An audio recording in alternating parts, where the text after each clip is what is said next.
do this. Hey guys, and welcome to our guest speaker event this month. It's beautiful Dana, who is our member as well. Thank you so much for joining us. Tonight we are here to talk and hear about Dana's story and her struggles with anxiety, depression, a bit of disordered eating and finding her way and all of that stuff that we all go through. And then finding her way to self-love, which is a beautiful place to come to, and it's almost like a goal in itself of just that happiness and self-love daily that we all need to find. It's not a destination, it's a daily thing that we have to do. And I wanted to touch on something just quickly. If any of these topics are triggering for anybody, if you're struggling with any of these yourself and you do need help, you can always reach out to us, but there's also Lifeline as well. Their number is 131114. So yeah, they're always there to answer your calls. And our Lifeline shirts are coming in the mail, which I'm really excited about. I just got an email yesterday saying they're on their way. We ordered them just before Australia Day, but yeah, they're finally coming. So thank you, Dana, for being here. How are you? Thank you for inviting me. I am so good. I'm quite nervous because talking to people, but I'm going to get through, and yeah, I'm very excited. Yeah, and that's a big part of like anxiety and depression and normal life, just like being a human, so like many people. talking Yep. and coming on and sharing, it's quite vulnerable. So thank you so much. Firstly, can you just tell us a bit about you and like where you're from and where you live and your family and all that stuff? Yeah, I'm from Mackay. I moved to the Gold Coast and then I moved to Brisbane. For the last year, I was with my partner, Jake, and we have a few pets. We have a dog and 2 cats. And I work as a youth worker up here in the residential space. Yep, that sounds like about it. And what you also went to uni? What did you do at uni? Oh, I did. I studied business and social science. I finished a few years ago. I would love to study again, but I don't really know what I would do. Yeah, too many ideas. And did you enjoy your studies? I did, yeah. They were really interesting, and it's a really fun time. Studying is cool. Yeah, and so like bringing that into your work now as a youth worker, it's all like that's helped you?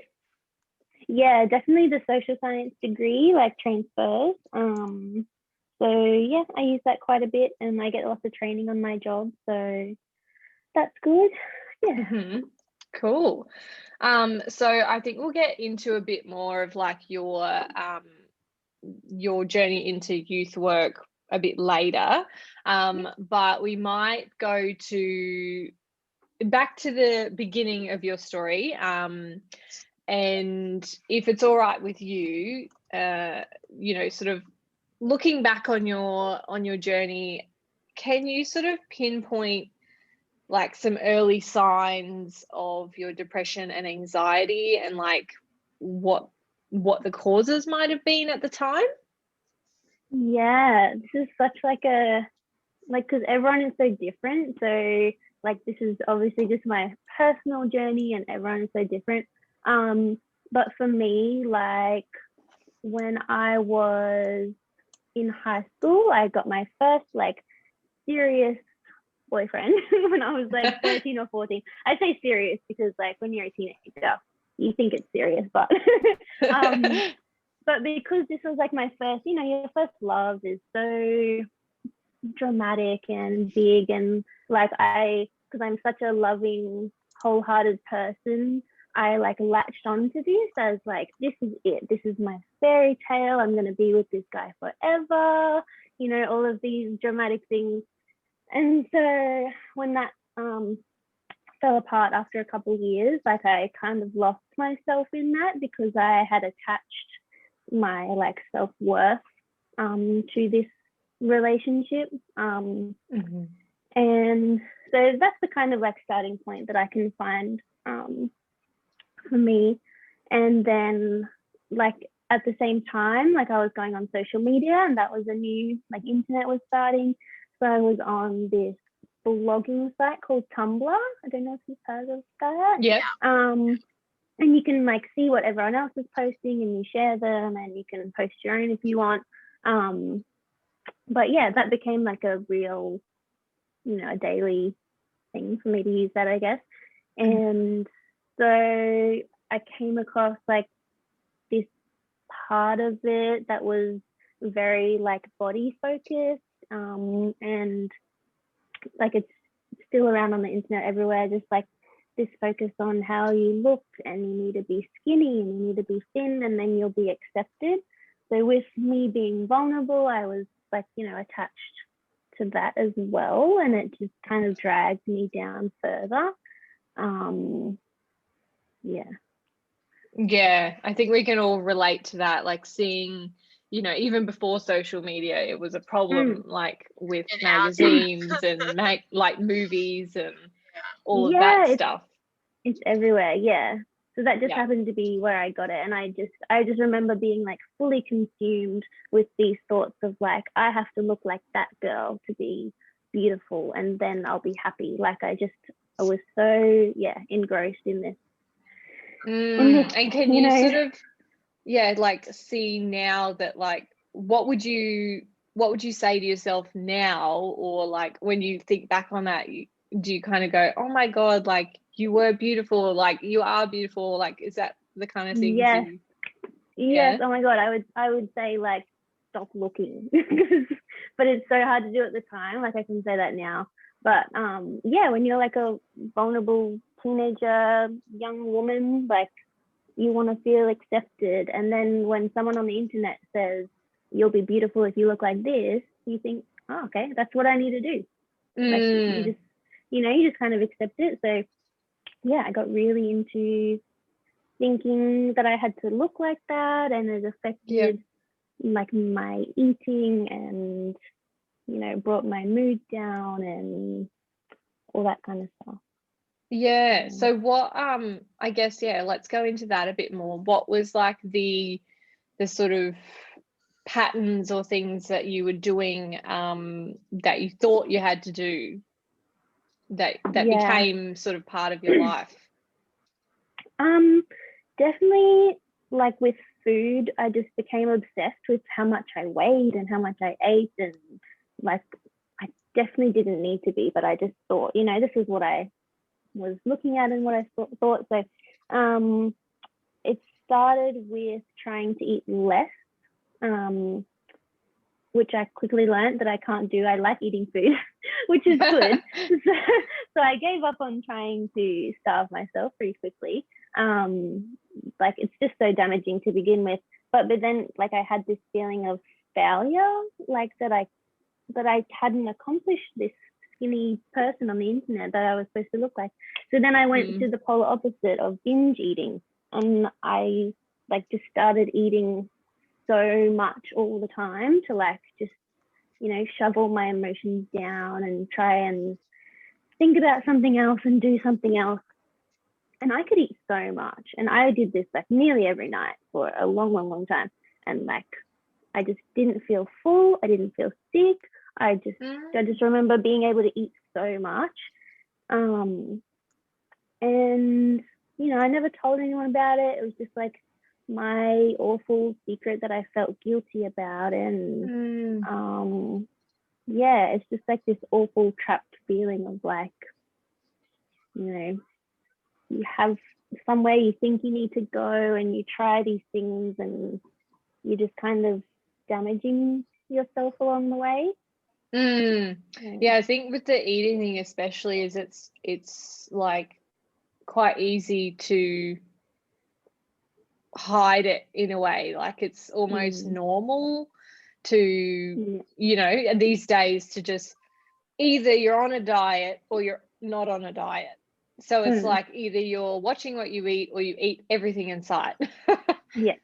And I think, yeah, finding that middle ground is like not taught to us very well. And do you feel like you had, you know, like your mom and stuff like that was at the time giving you kind of like mixed advice, or she was a good role model, or like food wise?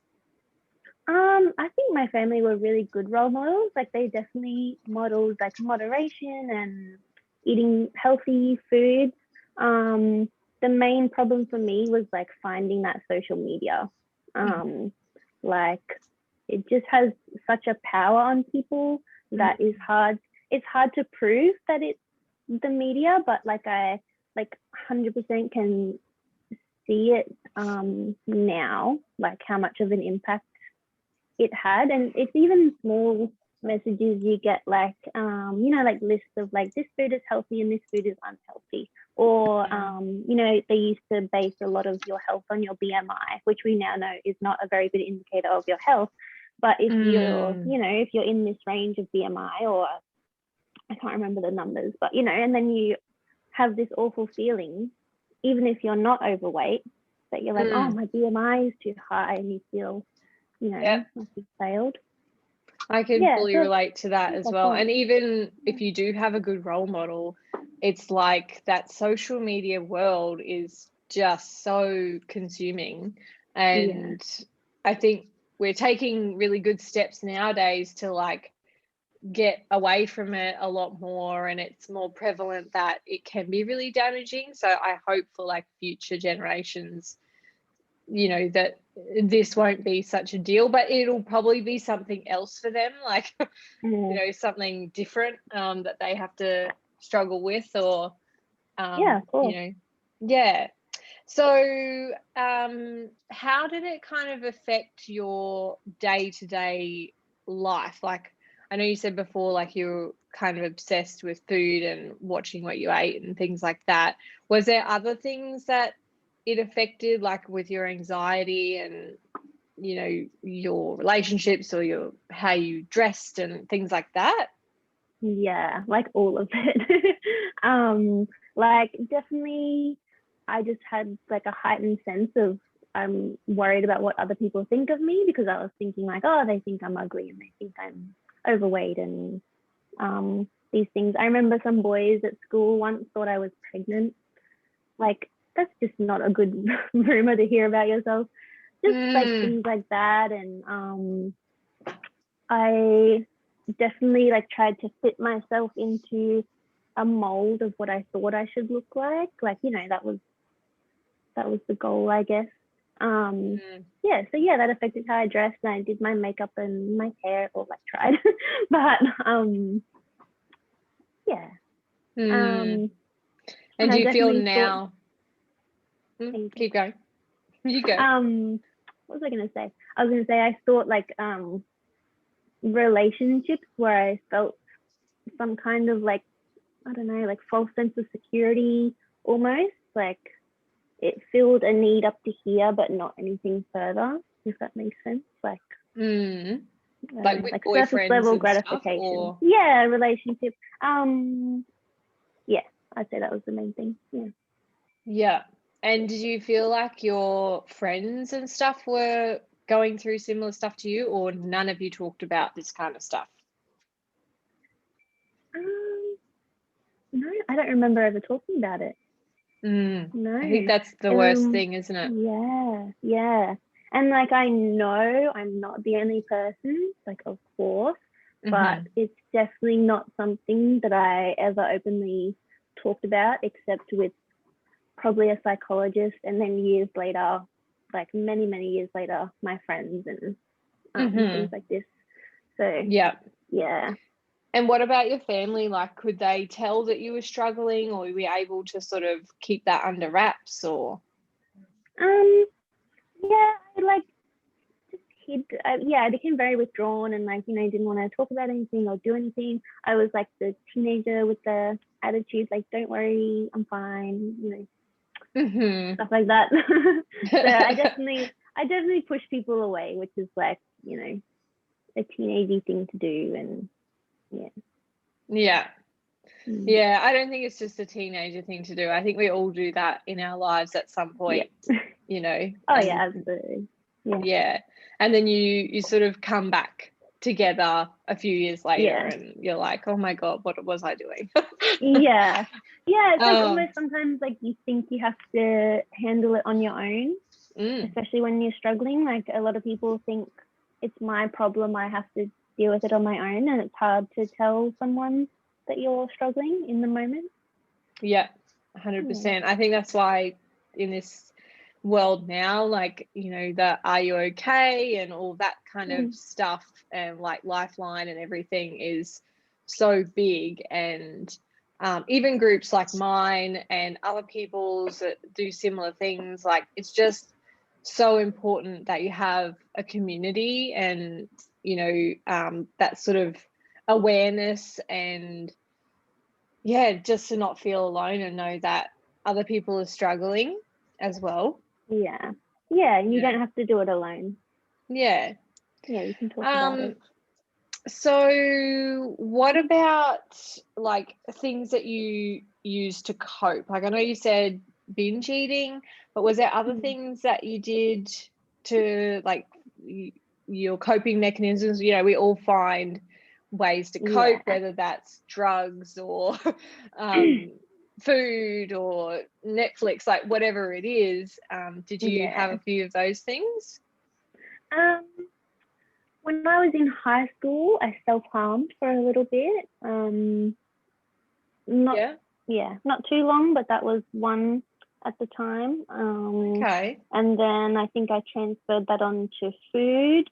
And then I think I transferred that on to dating and finding a sense of I don't know, full acceptance or fulfillment out of that. So and it changes for people all the time, like depending what you're needing at the time. I think there's so many different things you can do, like you said, like Netflix and and do you find, like, do you see that a lot in your work as well with you know, what kids use to cope with their feelings and stuff like that? It's universal. It's like people everywhere want to find something to help them get through, and it might not be the healthiest thing. Yeah, that's right. And like even something healthy like going to the gym, but can become an addiction. And you know, did you experience that as well?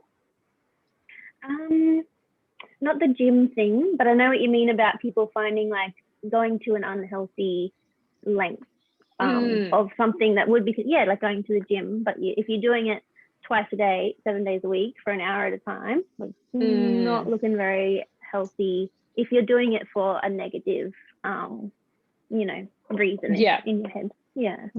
And all of that, like what you talked about, like thinking this is how you have to look and this is when people will love you and all of that kind of stuff.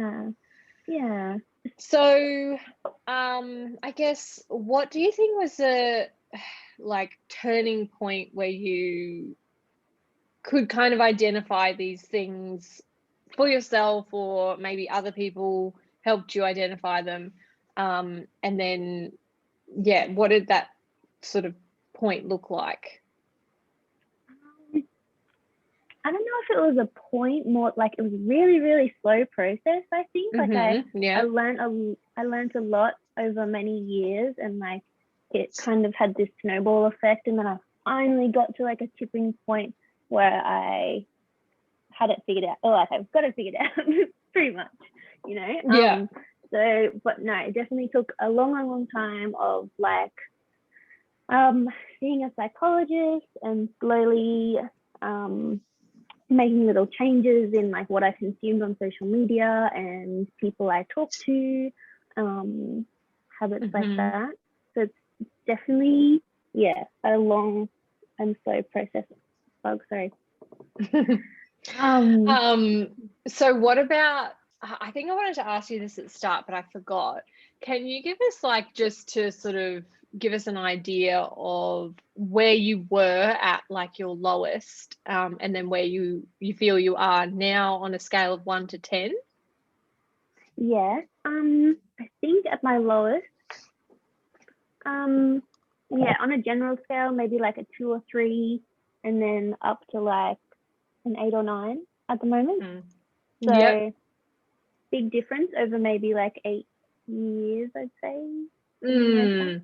Yeah. Yeah, because even like during that time, you probably had some parts of your life you're like, oh, I'm 10 out of 10 here, but then in the other parts it's like a 1 out of 10.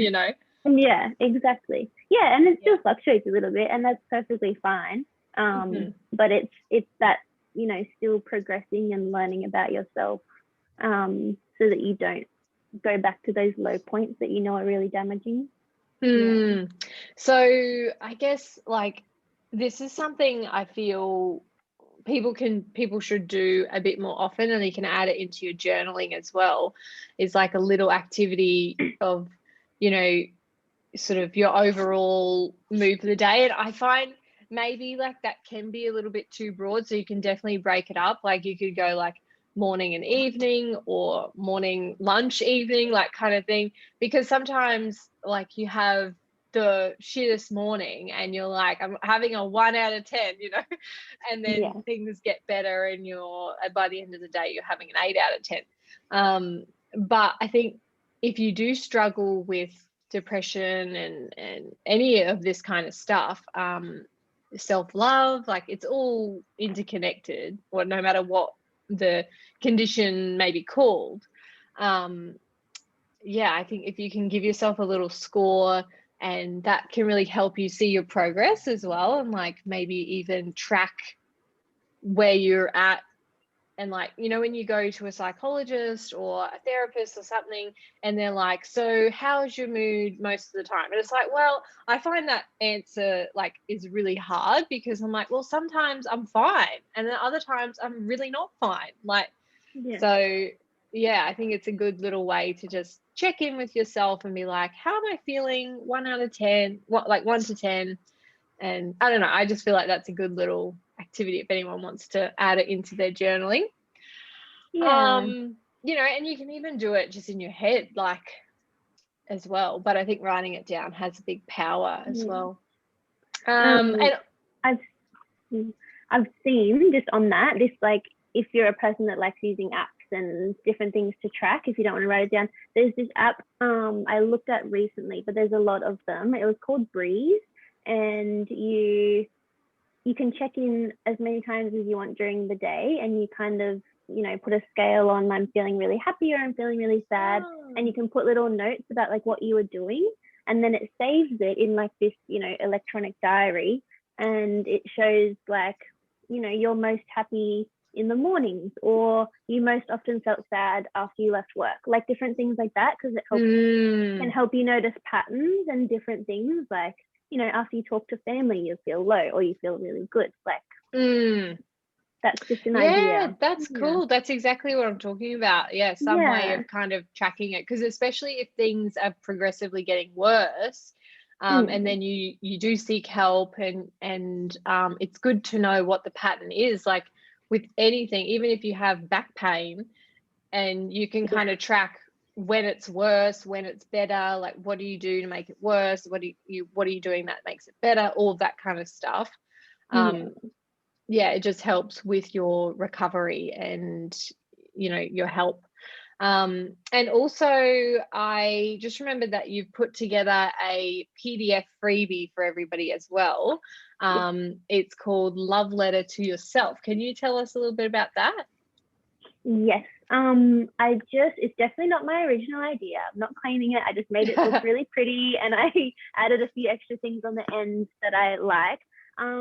But it's just a really, and I've definitely done this exercise a few times.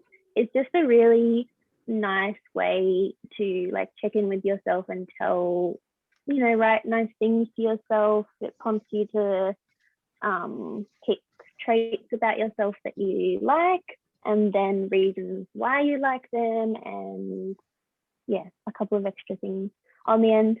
So If you guys want Yeah, to do cool. that, I think it's a really good exercise. Yeah, I find that one really hard, like to actually write down like things that you love about yourself or good, like your good traits and stuff. Like it's like the hardest thing ever to write something nice about yourself. It So is, hard. isn't Yeah. it? And like, doesn't that just sound like a little bit silly that Yeah. like you are the person that you know the most, yet you pick yourself apart? Like, it's just so like heartbreaking It that is. a lot of people go through this, and like, but it's just like what happens so often. It's a bit of a coping mechanism too, I think. Like a Yeah. lot of people do that to themselves so that they are deflecting how they're really feeling, and they just say something like negative about themselves to get like, you know, that way through it, which is really sad. Yeah. And so I guess in like going on this tangent a little bit, but not, you know, it's all relevant. What do you feel like were the biggest things that helped you? Like I know with like the self-love journey and all of that, there's a lot of work that goes into it. Like it's not just, you know, one session with a therapist and boom, you know. So can you tell us, like, I'm sure there are a variety of things that have helped you. So can you tell us about those? Yes. Oh, so many. And like everyone is so different, and just, but I like that there's so many things because it means there's so much opportunity for everyone to do, you know, try. But what helped me, I'll try and think of a few. One was definitely like social media. So that was obviously a big, you know, problem. So having kind of filtering through that to pick what was damaging for me, which is quite hard to do because I think, you know, when we're on Instagram and stuff, we might think that we really enjoy someone's content, but it's actually making us feel insecure and like bad. Like, you know, those like really perfect people who look perfect and amazing all the time. You might think like, oh, I love them, but inside it's giving you this feeling of like insecurity. So like those kinds of things, you really need to be strict on like, this is not helpful for my mental health right now, and I need to get rid of it. Like those kinds of things. That's like one of those like boundaries that you have to put in place for yourself, and you know, like how it is a must that you must, you know, filter your feed. And like even I've done the same, struggling with depression myself and stress and all of that, and knowing like what triggered me on social media was like, and the fact that you can actually, you don't have to unfollow people. You can mute them. You can choose to mute their stories or mute their posts or both. Yeah, exactly. Yeah, so that's really cool. And I've done that a few times. Like I mute their posts so that they don't come up in my feed, but they still come up in my stories, because sometimes people are like different on their stories, you know, like they're very personal. And then on their post, they're posting like something that's very targeting a specific thing, and then that might be triggering. So just a tip for anyone, if you didn't know that, you can mute people without unfollowing them. So, you know, because I think online these days, like followers are money for people, and sometimes I'm like, they are making their business, and like they're not awful people or anything. So I don't want to unfollow them, but I just, for my mental health, need to not see what comes up. That's really good. And I like that you can do the stories and the posts differently, because like like you said, they can be different. So yeah, I really like that. That's cool. Yeah, and I think too, like just for an example, like I follow Ashy Vines, but for a time there, I got sick of seeing her posts. Like I love what she's about and everything. Like I just love her, but I got sick of seeing her posts were always in a bikini. And I was just Yeah. like, this is like so annoying that like you're talking about something that's so deep, yet you're grabbing our attention from a bikini photo because we all feel Yeah. insecure and like, obviously she looks gorgeous and like you want to just be like, oh, you look hot, but at the same time you're like, God, I don't look like that, Yeah. So Yeah, it's those kinds of things. If they're giving you a negative feeling in any kind of way, like maybe you just need to, meet them for a little bit. And that can be really helpful. And then when you're in a better headspace, you can go back and be like, oh, yes, I remember why I liked following this person, and I can follow them with the right intentions and feelings. yeah. And I mean, it's a business thing as well. Like for them, Yeah. they know that posting in a bikini, and even for me on social media, if I post a selfie, it gets way more attention than if I post something else, like or a quote or anything. Yeah.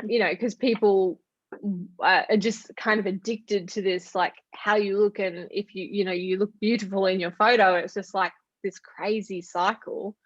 Yeah. But then on their stories, like on Ashley's story, she's so real and down to earth that I like watching her stories, but I don't want to see her in a bikini. Yeah. Yeah. Yeah, I totally get what you mean. Sorry, we went off there, but yeah, so social Yeah, media no, was a big part of your journey. What else? yes. A few, like, I guess, boundaries and routines. Like, I am definitely a morning person, but it's very easy to just want to sleep all day when you're feeling like crap.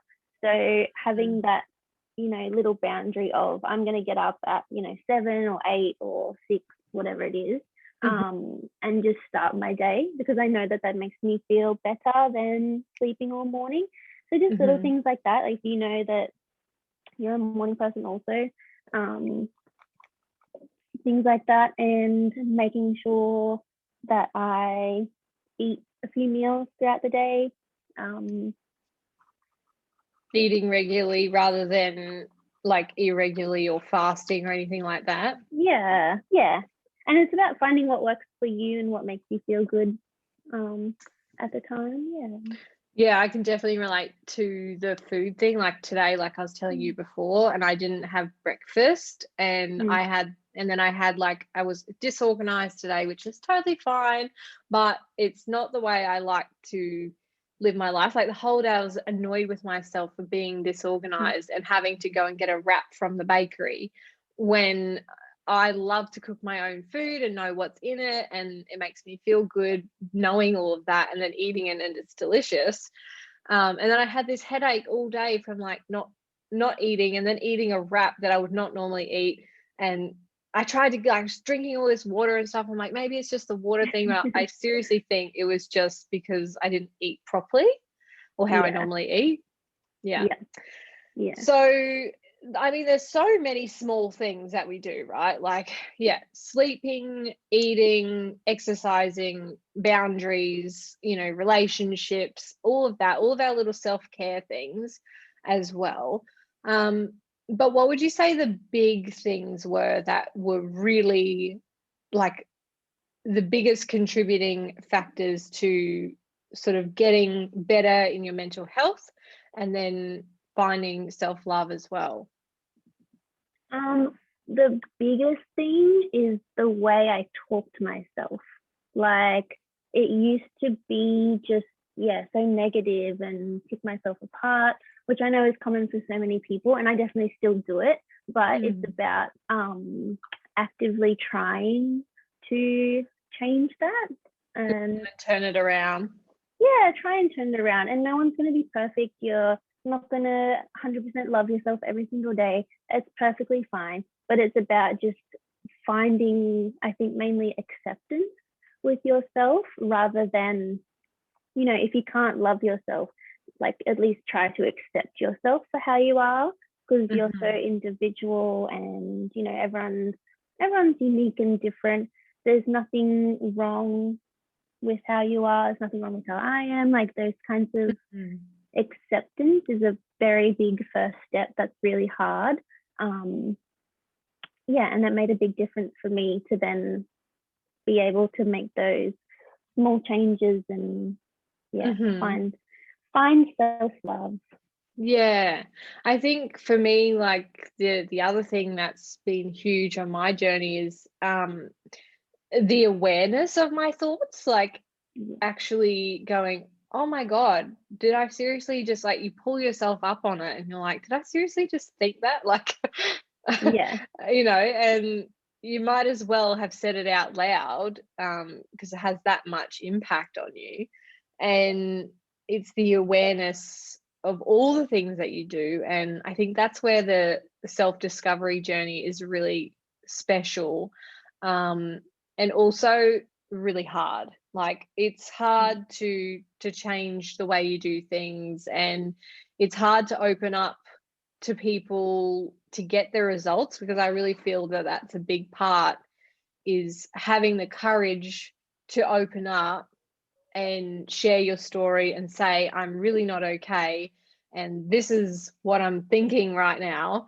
And like, being vulnerable, that's a huge part of your journey, and of all of our journeys. And do you think like therapy and your psychologist and stuff like that was a big help as well?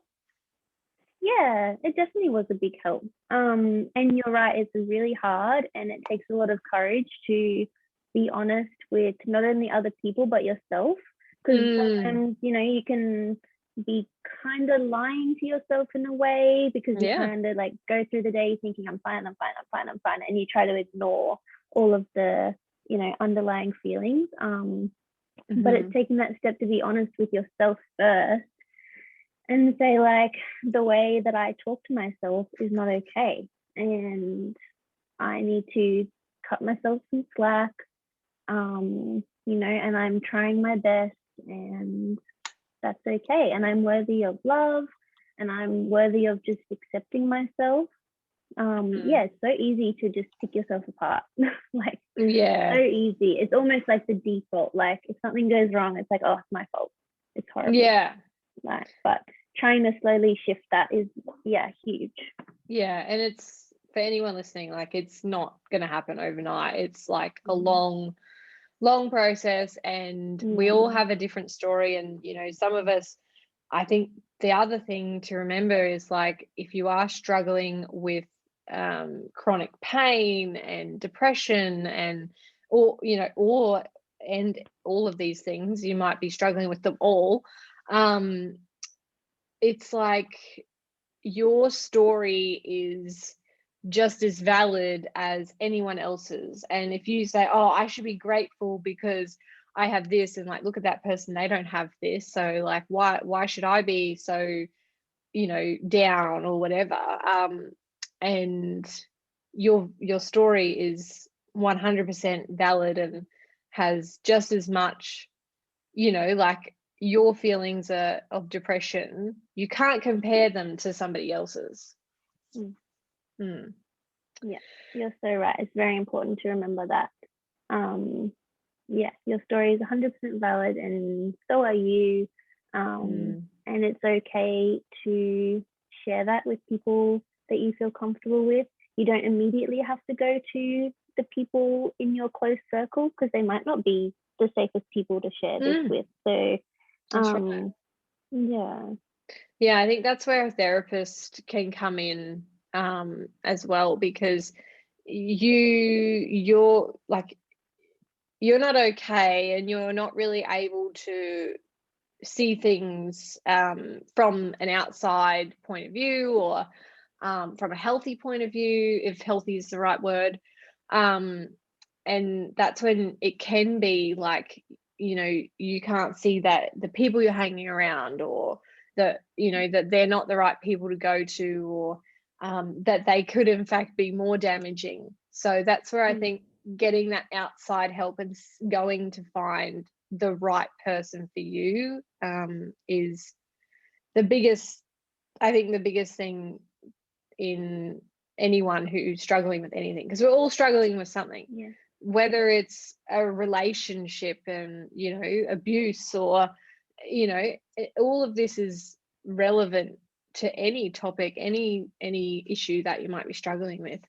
Um and yeah, something else that kind of I was told recently that stuck with me a little bit is, for me, I like variety in all areas. And when I don't have variety, things are just shit. Like everything's out of whack and like I'm not feeling good. Um like I think we get also caught up with this self-love thing of being like, oh, I have to work on my self-love and self-care and da, da, da, da. But sometimes, and this is what someone told me recently, that it's okay if self-love is not enough. You can't just be focused on your self-love. Like you're a human. Like you need to feel loved from other people, and you need variety in all areas. It's not like we're not supposed to just love ourselves and then not like be a part of a community. So that was really cool for me. I felt like knowing that it's okay that self-love is not the be all and end all. Like, yes, it's awesome to have a good relationship with yourself, but it's not the only thing you need in life. Does that make sense? Yeah. Yeah, I agree. Like, and I was watching this girl on YouTube yesterday, and she was talking about how like there is love all around you. It's not just within yourself, like it is, and it's not just with the people around you, but it's in the things you do and your passions and the animals you love and things like that. And when you start to accept love from all these different places, you just kind of feel it more on the inside, and then you can focus more on your self-love because your needs are being met around you, I guess, like that. And like, yeah, it's very important to have that connection with yourself, I think. Otherwise there's somewhat of a disconnect around you, so it kind of needs to come from a real place within. It's all connected, so that you can accept it. Yeah. Like if your surroundings and everything was really damaging, that's going to be a lot harder to find yourself and your self-worth and your self-love in that space. That is when you have to acknowledge that and be like, this is not good for me, and you have to move out of it, or whatever it might be. And that's really hard. Like it could be a relationship, a job, you love something, but it's not good for you and you have to give it up, or you have to move away from it or something. And that's really heartbreaking. And then there's a grieving process that goes along with that. So everything is connected, and you can't just look at one part of your life and be like, I just need that husband, or I just need that body. Like it's everything in your life that impacts all of this.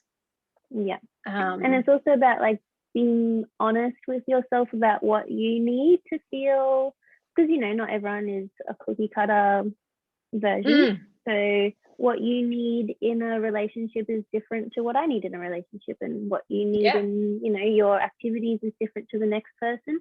So it's about it's a cool process of exploring yourself, and you get to think about, what do I feel best doing, which people make me smile the most, like those type of things. I think which people is really don't cool do and it really enough. hard. Well, it's really, because it's uncomfortable, because you gotta try things, and like you might have friends and say they all go out partying every weekend, but partying doesn't make you feel happy anymore. So you got to have the courage to try something else, say no, like, which is it's really hard because people want to feel community and connection. And I think too, like, just on the community part, like, you think that you won't find other friends, but you will. Like, it's amazing. Like, even in a relationship, you think this person is the be all and end all, they're the love of your life, they're the only one, and if you were to break up, there's nobody else for you. And it's just not true. Like, we are designed to love again, and to find friendship again. Like, me moving interstate, I never once thought I would never find friends. I was like, I know I'll make friends. It doesn't make it any easier to leave my old friends, but I know I'll make new ones because there's beautiful people everywhere you go. Yeah. And then I think the self-discovery journey of like figuring out what your needs are, like what's going to make you the happiest and what boundaries you have to put in place to make that happen, is where people go wrong. I think like they don't know what their needs are, they don't know what their boundaries are, they don't know what the problem is because they're just, you know, they've never been exposed to this kind of way of thinking, of being like, okay, well, this doesn't make me happy, so what am I going to do about it? And it sounds so simple, but it's just not something that I was taught as a kid, or, you know, that kind of thing. It's like more of in this world now of like, self-development and self-growth and all that kind of stuff, that we get to choose and create the life that we want, which is really exciting. So is there anything else that we haven't covered, do you think, that, you know, has been a big part of your journey and gave you like big life lessons and stuff like that? The main part has been the self-talk and being, you know, able to explore what makes me happy and the people that make me happy. And I really like, you told me like a few months ago, when you are yourself, people gravitate towards you. And that's so important to remember, because it's so easy to get sucked into like, oh, people will just like me more if I do this or if I act like this. And that's not really, like, if it's not yourself, it's not yourself, and you're gonna feel inauthentic. Which is not fun. And like, for me, I spent quite a bit of time by myself because that was how I felt most like myself. And it's taken a long time, but I've, you know, been able to find true friends and true passions because I was, you know, I spent that time by myself, rather than, not that I was perfect, but you know what I mean, like trying to go less toward what made me feel bad and more toward like, what can I do? It's a big part of like going within, and you do need space to do that, and time to be on your own, to figure it out. And even like in my journey in the past few months, at one point I said to my husband, I was like, I just need some time. Like, can you just give me some time? Because I felt a lot of pressure to like get my life together.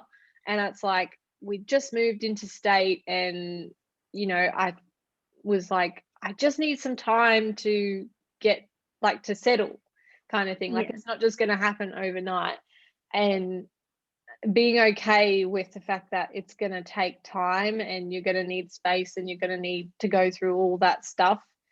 The self-discovery journey is intense, like it can be. And, you know, once you open like a can of worms and you're like, oh my God, I used to do this and that's why this happened, and like, why did I do that? And like, you know, all of that kind of stuff. And every time you dig into something, it just sort of opens up more and more, and you keep learning about yourself, which is amazing. And then, you know, even now, like, I'll have a dream and I'll be like, I always was someone to kind of overanalyze things, but now that I have more awareness of my thoughts, I feel like I'm doing it in a healthier way. Like, I'm like, okay, I probably had that dream because of this, like I'm missing my husband, or like whatever it might be.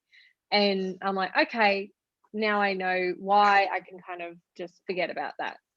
And whereas before, I probably would have been like beating myself up about it and like, oh my God, I had this dream, like it must mean something, you know, like, but yeah, not even just with dreams, like anything, you can kind of have, like you said before, awareness, acceptance, and all that kind of stuff. And it just helps you get through the day without that harmful self-talk. Like, it might still be there, but then you can you can flip it. Yeah. And like, yeah, just trying not to be so harsh on yourself. You know, if you have a weird dream or you're late for work, or I don't know, you mess up what you ate for breakfast, like, just like, it's okay to not be ecstatic with yourself, but you don't need to beat yourself up at the other end of it. And that's like just as valid, and just being like, yeah, this, like, yeah. I don't know. It's almost like acknowledging it. Like today when I wasn't organized and stuff, and I was annoyed with myself, I kind of was like, right, I just don't have my shit together today. Like, yeah, you know, it is what it is. Like tomorrow will be a better day, kind of thing. Yeah. Yeah. Yeah, and that's perfectly okay. And like, be okay with telling people what you need. Like, if I'm having a bad day, I'll tell my partner, like, I just need to chill tonight, and I don't really want to talk too like deeply about it, but like, let's just watch a movie and chill. And like, you know, that's what, and it's, you need to be okay with, you need to have that safe space. And I think to be able to do that. What you just said there about like with your partner is like communication is the biggest thing, right? Like with yourself, but also with your partner, especially if you live with them. And, you know, if you can have a really good communication, if you can have good communication with them, it just makes everything easier. And like, if you're having a bad day and, you know, for whatever reason, and you're like, for me, I've kind of learned some communication with him so that now he knows what I need when I'm down. Or it's almost like you kind of put in place like a little first aid kit for yourself. Like, you know, if I'm feeling down, like these are the things that are going to help me. And you can write this like in your journaling, or, you know, have it handy, like a little SOS kit kind of thing.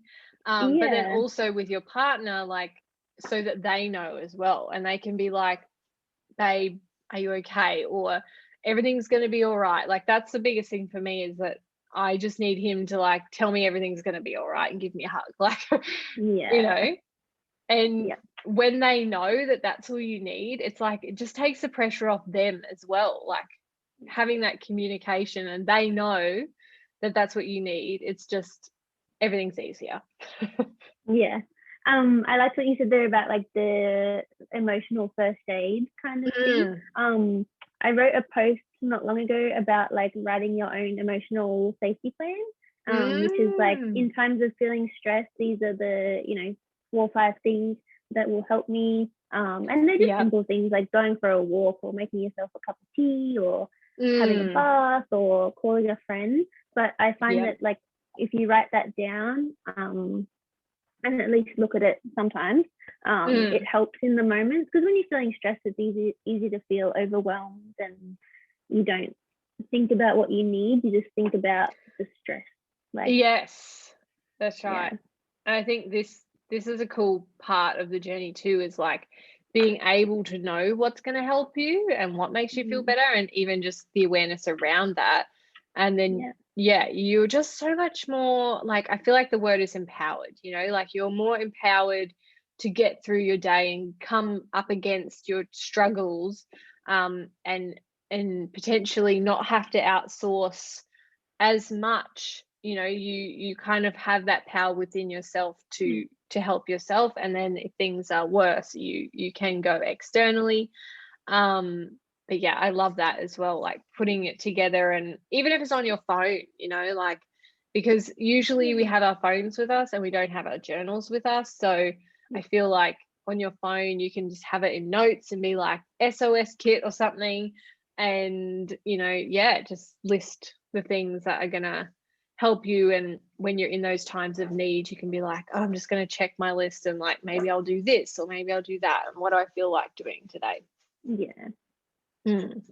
It's cool. There's so many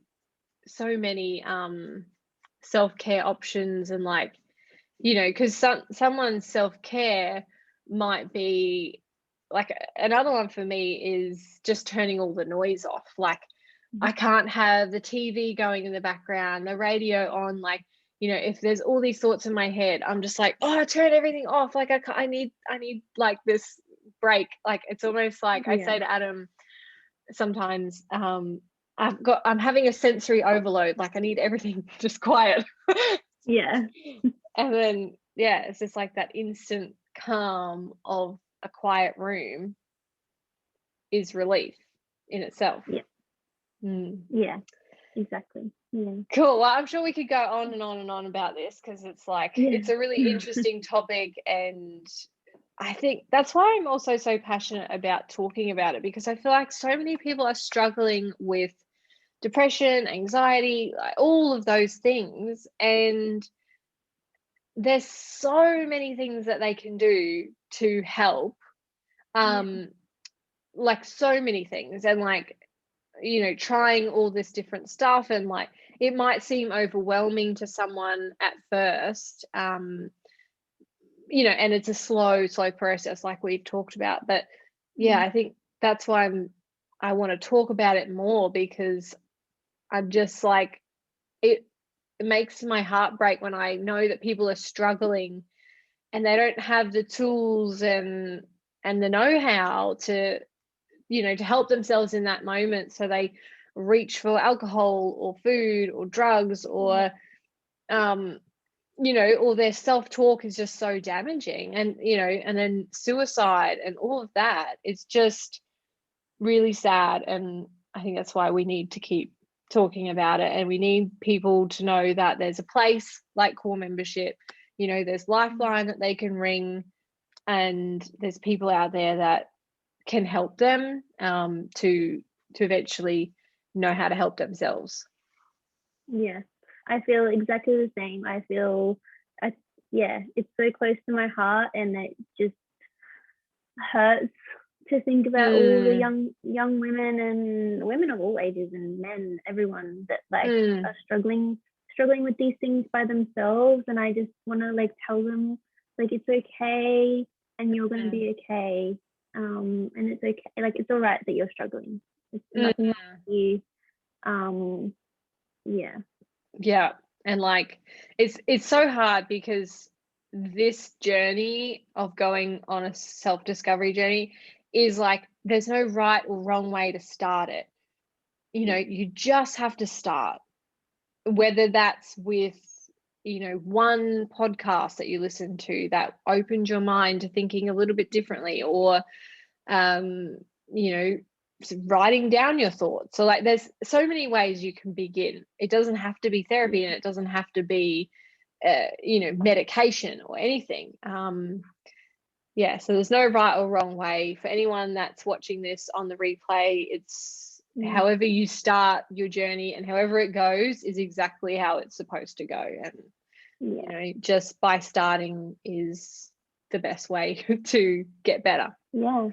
Even knowing that you want to start with some more self-love is a big step, like a big, you know, if you've got that mindset of like, I know that I want to love myself, and maybe you don't know how, and that's okay, you'll figure it out. But even just noticing that you are struggling, that's powerful. Like you said too, like actually wanting to have a better life. Like I think that's the big thing too. Like people don't even know a different way. Like I think that's the thing that hurts my heart so much, is like people have these lives and they're so caught up in it, and they don't even know that there's like, you know, a life without pain, or a life without depression. And I think that's why we just have to keep banging on about it, and hope that we can help as many people as we can. Because I mean, I'm sure we both still struggle with these things every day. It's not like you're fixed and they're gone. Like they're there. There's not like a start date and an end date. It's your whole life, I think.